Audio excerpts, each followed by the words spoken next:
দেশব্যাপী অনুষ্ঠিত হয়ে গেল বহুল কাঙ্ক্ষিত ত্রয়োদশ জাতীয় সংসদ নির্বাচন। দেশে প্রথমবারের মতো এই নির্বাচনের সঙ্গে অনুষ্ঠিত হয়েছে গণভোট। উৎসব মুখর পরিবেশে 12 ফেব্রুয়ারি সকাল 7:30 থেকে বিকাল 4:30 পর্যন্ত দেশের 299টি আসনে একটানা চলেছে ভোট গ্রহণ। এর মধ্যে অধিকাংশ আসনের ফলাফলও ঘোষণা করা হয়েছে বেসরকারিভাবে। সংসদ নির্বাচনে 299টি আসনের মধ্যে 296টি আসন বেসরকারি ফলাফল ঘোষণা হয়েছে। ঘোষিত ফল অনুসারে বিএনপি ও তাদের জোটের প্রার্থীরা 213টি আসনে জয় পেয়েছে।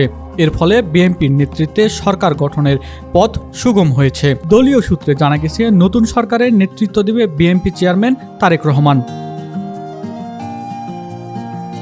13 ফেব্রুয়ারি ভোট গণনা শেষে সংশ্লিষ্ট রিটার্নিং কর্মকর্তারা ফল ঘোষণা করেন।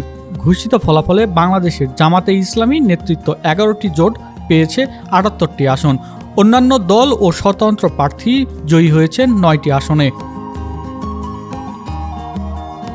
ইতিহাস পর্যালোচনায় দেখা যায়, সর্বশেষ 1988 সালে কাজী ফজর আহমেদ প্রধানমন্ত্রীর দায়িত্ব পালন করেন। 1990 সালের পর থেকে নারী নেতৃত্ব সরকার পরিচালিত হয়েছে। দীর্ঘ সময় বিএনপির সাবেক চেয়ারপারসন খালেদা জিয়া এবং আওয়ামী লীগের সভাপতি শেখ হাসিনা সরকার প্রধানের দায়িত্ব পালন করেন। নির্বাচনে জয় উদযাপন উপলক্ষে কোনো ধরনের বিজয় মিছিল না করার নির্দেশ দিয়েছে বিএনপি। 12 ফেব্রুয়ারি সকাল 7:30 সারা দেশে 42,779টি কেন্দ্রে ভোট গ্রহণ শুরু হয়ে বিকাল 4:30টায় শেষ হয়। এরপর কেন্দ্রগুলোতে গণনা কার্যক্রম শুরু হয়। শেরপুর আসনের নির্বাচন স্থগিত থাকায় এবার 299টি আসনে মোট 2029 জন প্রার্থী প্রতিদ্বন্দ্বিতা করছে। এর মধ্যে দলীয় পর্যায়ে 1755 জন, স্বতন্ত্র 274 জন এবং নারী প্রার্থী 83 জন। নারী প্রার্থীদের মধ্যে দলীয় 63 জন ও স্বতন্ত্র 20 জন।